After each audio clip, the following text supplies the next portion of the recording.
Tiffin எடுத்து வைக்கட்டுமா?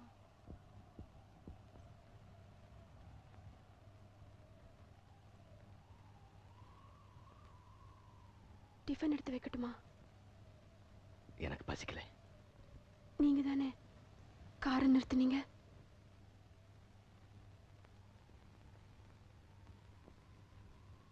உனக்கு பசிக்குமேனு தான்.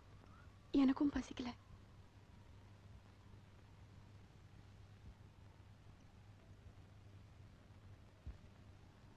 போலாமா? லக்ஷ்மி, உங்ககிட்ட ஒரு முக்கியமான விஷயத்தை சொல்ல போறேன். அது உனக்கு அதிர்ச்சியை தரலாம், குழப்பத்தை ஏற்படுத்தலாம். அதை தாங்கிக்க சக்தி உனக்கு இல்லாமல் போகலாம். ஆனா அதை சொல்லியே ஆக வேண்டிய அவசியத்துக்கு இப்ப நான் வந்திருக்கேன். உங்ககிட்ட நானும் ஒரு முக்கியமான செய்தி சொல்லணும். சொல்லட்டுமா? சொல்லு லட்சுமி. பழைய ஞாபகம் திரும்பி வர்றதுக்கு டாக்டர் மாமா வைத்தியம் பண்ணார்ல? ஆமா லட்சுமி. நான் லக்ஷ்மி இல்ல, பவித்ரா. வாட்? ஆமாங்க, நான் பவித்திரமானவ நிரூபிக்க எனக்கு கிடைச்ச சந்தர்ப்பம். லக்ஷ்மி இல்லைங்க, நான் உங்க லக்ஷ்மி இல்ல, இன்னொருத்தரோட பவித்ரா.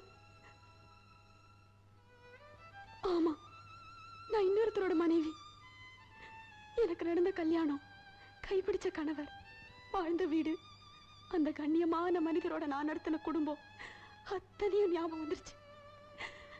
டாக்டர், என்ன மறந்துருங்க.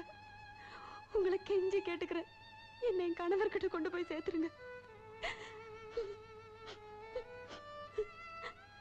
என் கணவருடைய பாதங்கள் தான் எனக்கு ஸ்திரமான இடம். ஆனா இந்த பாதங்கள் நான் பூஜிக்கிற, ஆயுசு பூராவும் நான் பூஜை செய்யற பாதங்கள். Lakshmi, I'm sorry. பவித்ரா, ஏற்கனவே உன் பழைய வாழ்க்கை நான் தெரிஞ்சுக்கிட்டேன். உன் கணவர் யாரு, எங்க இருக்காரு, எல்லாம் எனக்கு தெரியும். நிஜமாவா? ஆமா, மெட்ராஸ் போயிருந்தப்போ அவரை பார்த்தேன். உன்னையே நினைச்சு நினைச்சு அவர் ஏங்கிட்டு இருக்காரு. உன் கணவர்கிட்ட உன்னை கொண்டு போய் சேர்க்கறதுக்காகத்தான் இப்போ நான் மெட்ராஸ் கூட்டிட்டு போயிட்டு இருக்கேன்.